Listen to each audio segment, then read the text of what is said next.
Hi guys, welcome back to our channel Finance for Beginners. Today in this video I'm going to show you how to set up a Oanda Live account in your MetaTrader 4. To do so, follow some simple steps with me. First of all, open your MetaTrader 4 application, then this type of interface will appear in your screen.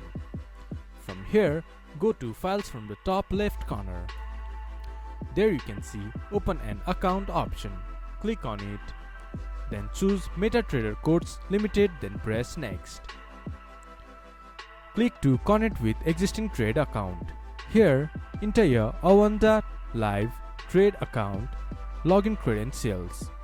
Then in Server, choose Oanda Live account.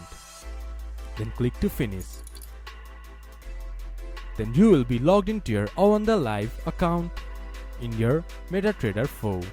This is how you can set up Oanda Live account in MetaTrader 4.